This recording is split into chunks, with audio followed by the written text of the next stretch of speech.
যে শুধু উনি বিএনপির বলবো না, আমি মনে করি সমস্ত বাংলাদেশের যে জননেত্রী ছিলেন সেটা উনি কালকে জানাজা দিয়ে বুঝিয়ে দিয়ে গেছেন যে উনি নির্দিষ্ট কোনো দলের না।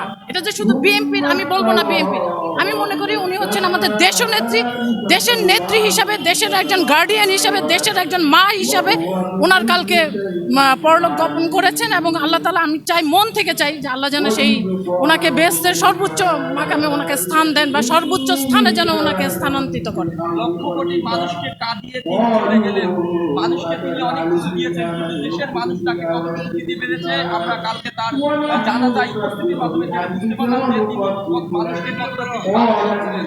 আসলে আপনি কি বলবেন যে বেগম খালেদা জিয়ার প্রতি যে বাংলাদেশের মানুষের যে ভালোবাসা, তার শূন্যতা, বাংলাদেশ কতটুকু শূন্যতা থাকবে কি না, বাংলাদেশ যতদিন থাকবে তার এই শূন্যতা অতদিনই থাকবে। এটা আমাদের মেনে নিতে হবে যে উনি নাই, ওনার জায়গা আরেকজন আসবে। আমি জানি না যেই ক্ষমতায় ধরুক সে কতখানি ওনার জায়গায় নিতে পারবে, তা আমার বিশ্বাস ওনার জায়গায় কেউ নিতে পারবে না। বাংলাদেশ এরপরে যতদিনই থাকুক যে ওনার জায়গা অন্য কেউ নেওয়ার মতো না বা নিতে পারবেন না। উনি ওনার জায়গায়, সেই জায়গাটা আরেকজন যাবে সেটা না। তবে আমরা ওনাকে অনেক দিয়েছি, এটা আমরা বলবো না। ওনার জীবনকাল যদি আমরা ঘাঁটি, ওনার বেশিরভাগ সময় অনেক কষ্টে কেটেছেন। উনি অনেক কষ্টে ছিলেন। উনি তারপরে যে উনি কোনো কিছু এত কষ্টে থাকার পরে যে আপোষ করেন নাই, এটা ছিলেন ওনার যে একটা দাম্ভিক বলেন বা ওনার যে ভিতরের যে অহংকার বলেন বা ওনার যে নীতি, যে উনি কোনোভাবে আপোষহীন হয় নাই। আমার মনে হয় না বাংলাদেশে এরপরে এরকম জায়গায় আর কেউ আসতে পারবে বা এই জায়গা কেউ নিতে পারবে। আপনি দেখছেন যে আপনার সামনে একজন তৃণমূলের মানুষ দাঁড়িয়ে আছেন, তিনি একদম অত্যন্ত তাকে দিতে পারছেন।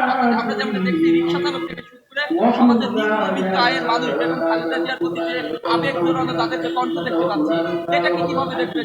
তারা তো কোনো রাজনীতি করে, তাদের কোনো চাও পাওয়া নেই না, আমি তো বললাম ওনার স্থান সর্বোচ্চ উপরে, যে ওনাকে কোনো দল ভাগ করা নাই, কোনো রাজনীতিতে ভাগ করা নাই। ওনার যে জানা যায় কালকে যারা এসেছে ওনাকে ভালোবেসেই এসেছে, ওনাকে ভালোবাসে, ওনার প্রতি আমাদের শ্রদ্ধা আছে।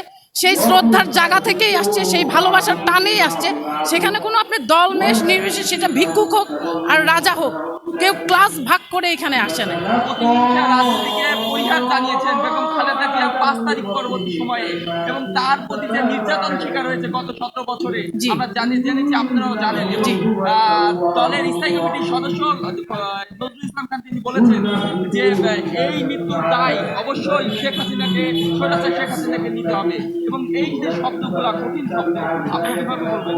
আমি মনে করি যে মৃত্যু মানুষের থাকবে, বা যেহেতু আমরা জন্মাইছি সেই হিসাবে আমাদের মৃত্যু অবধারিত লেখা আছে, আমাদের মৃত্যুতে বরণ করতেই হবে।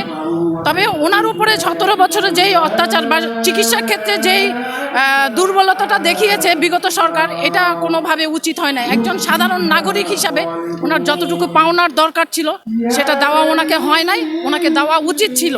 সাধারণ নাগরিক হিসাবেও দেওয়া উচিত ছিল, কিন্তু উনি তো সাধারণ নাগরিকের অনেক ওপরে ছিলেন, কিন্তু সেটাও ওনাকে দেওয়া হয় নাই।